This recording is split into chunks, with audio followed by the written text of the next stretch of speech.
je vais vous raconter encore une histoire. L'histoire du jeune Moussa.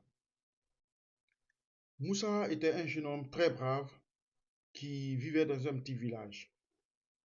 Et dans ce village, il y avait une montagne immense qu'on appelait le mont Étoilé.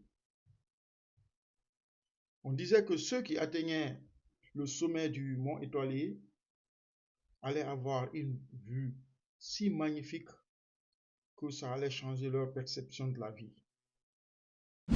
Mais le mont Étoilé était connu par ses sentiers très difficiles d'accès et ses tempêtes imprévisibles.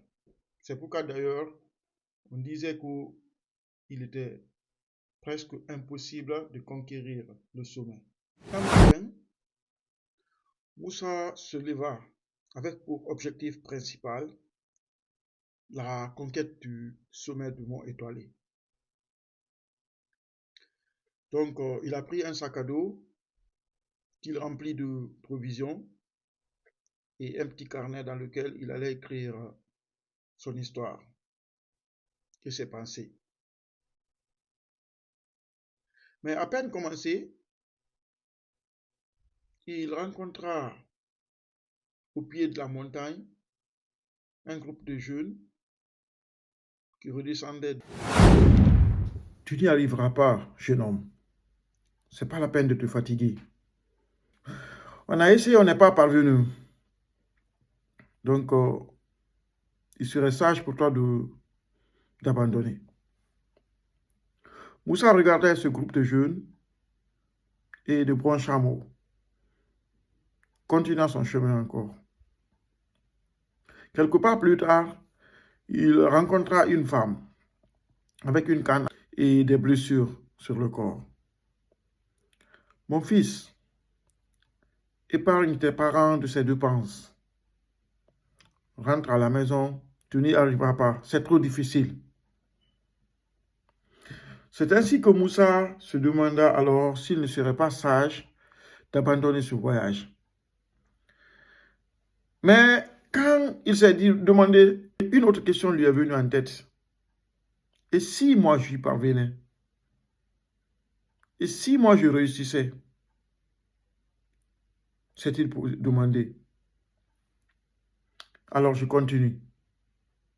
A-t-il conclu? Il a conclu alors qu'il fallait continuer le voyage. Donc, il continua son voyage. Il y avait des jours où il était accompagné par un temps très clément, propice aux randonnées, qui lui donnait le courage de continuer son voyage. Mais des fois aussi, il avait affaire à des journées d'orage et de pluie qui rendaient le chemin très glissant et il glissait, tombait et se blessait. Donc c'est ainsi un jour, après une journée très fatigante, Moussa s'est assis la nuit et s'est dit s'il ne serait pas sage vraiment d'abandonner ce voyage. Il sorta son carnet pour écrire son histoire. C'est quand il commença à écrire que cette autre question lui est venue en tête.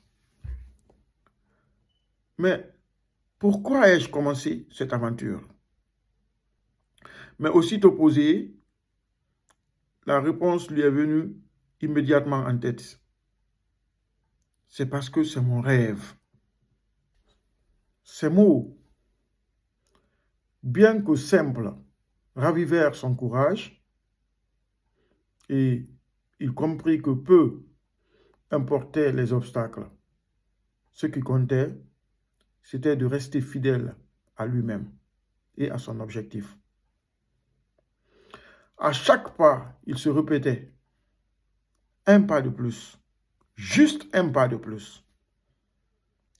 Parce que Moussa savait que chaque pas de plus le rapprochait de ses rêves. Après de longues semaines, alors que ses forces l'abandonnaient presque, Moussa atteignit le sommet de la montagne. La vue était encore plus magnifique et incroyable qu'il avait imaginé. Les vallées s'étendaient à perte de vue, baignées dans une lumière dorée, et les nuages semblaient danser à ses pieds. En cet instant, toutes ses souffrances s'évaporèrent. Mais la leçon la plus précieuse ne résidait pas dans la vue elle-même. En redescendant, Moussa réalisa ce qu'il avait transformé. C'était le voyage. Chaque difficulté surmontée, chaque peur affrontée avait renforcé sa volonté. Le sommet, au fait, n'était qu'un symbole. La vraie victoire, c'était d'avoir persévéré.